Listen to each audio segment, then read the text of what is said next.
আমাদের সংস্কৃতি, আমাদের সংস্কার সর্বদা থাকবে আমাদের সাথে।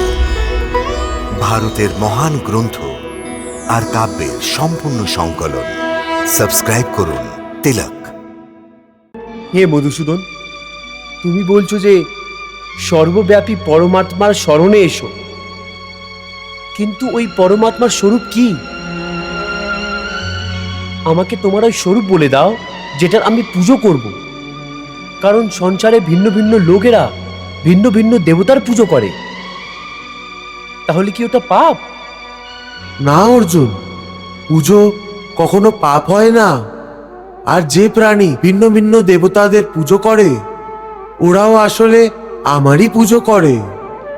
কারণ এই পৃথিবীর কণে কণে আমিই আচ্ছাদিত হয়ে আছি।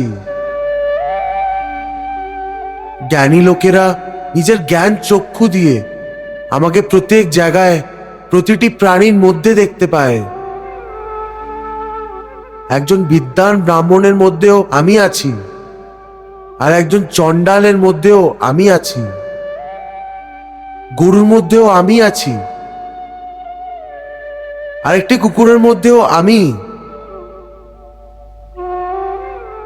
হাতির মধ্যেও আমি আছি,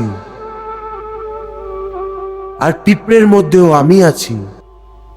বিদ্যা বিনয় সম্পন্নে ব্রাহ্মণে গবি হস্তিনী শুনি চৈব স্বপাক্যে চ পণ্ডিতা সমদর্শিনা।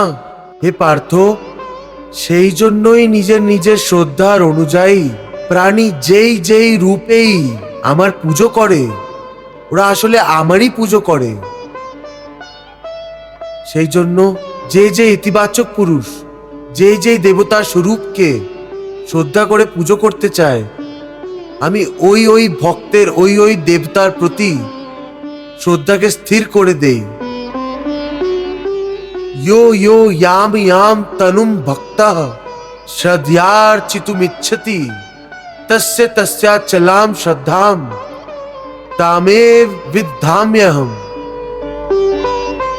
এইভাবে অনেক জন্মের পর ওর যখনই জ্ঞান হয়ে যায় যে এই সম্পূর্ণ সৃষ্টিতে এই বাসুদেব ছাড়া আর কোনো গতি নেই, তো এরকম জ্ঞানী মহাত্মা শেষ পর্যন্ত আমাকেই প্রাপ্ত করে নেয়।